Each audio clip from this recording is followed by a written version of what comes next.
English reading part 35. एकत्र असणाऱ्या शब्दांचे 2 व्हिडिओ आपण या अगोदर पाहिलेले आहेत.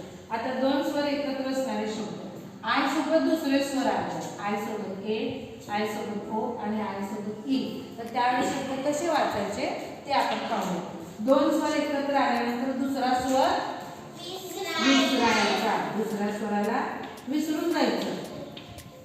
लिहिताना लिहायचं, वाचताना मात्र तो स्वर विसरायचा. आणि पहिल्या स्वराचं नाव घ्यायचे, आवाज नाही, नाव घ्यायचे. काय याचं नाव सांगा? आय किंवा आई असं पण नाव. ह्याचं नाव आवाज तिचा आवाज ट. ह्याचा आवाज ह्याचं आपण नाव लिहिलं आई, त्याला विसरून जायचं. ह्याचा आवाज ड. ट आय ड काय झालं? टाळी. तर जेव्हा 2 स्वर एकत्र येतात तेव्हा दुसऱ्या स्वराला विसरायचं आणि पहिल्या स्वराचं नाव घ्यायचं. 2 स्वर एकत्र आले की दुसऱ्या स्वराचं नाव, आवाज विसरायचा आणि पहिल्या स्वराचं नाव घ्यायचं. आता काही शब्दसिद्धी आपल्याला वाचून दाखवत आहे.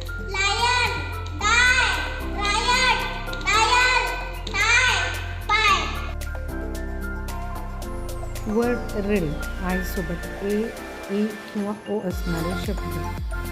लायन. लायन म्हणजे सिंह. आईचं नाव घ्यायचं आणि ओला विसरायचं. 2 स्वर एकत्र आलेले आहेत. लायन म्हणजे सिंह. आय आणि ओ हे 2 स्वर एकत्र आलेत. ओला विसरायचं. आईचं नाव रायट. रायट म्हणजे दंगल. डाय. डाय म्हणजे मरणे. कॉक्रोच मेलेला आहे.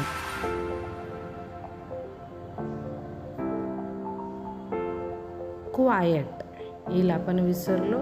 क्वायट म्हणजे शांत. डायल. डायल म्हणजे आपण मोबाईलचे बटन दाबतो, त्याला डायल करणे असं म्हणतात.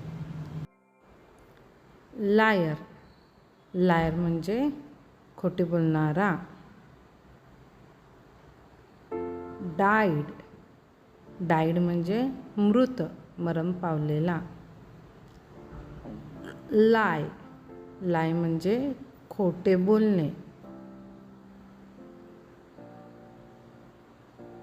पाय. पाय म्हणजे एका गोड पदार्थाचं नाव आहे, पाय.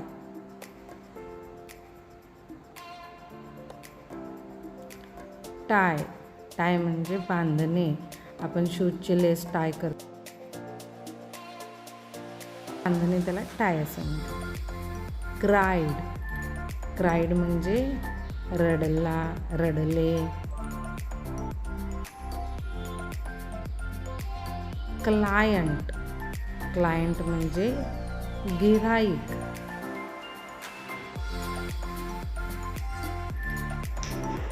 Thank you. Learn English reading easily.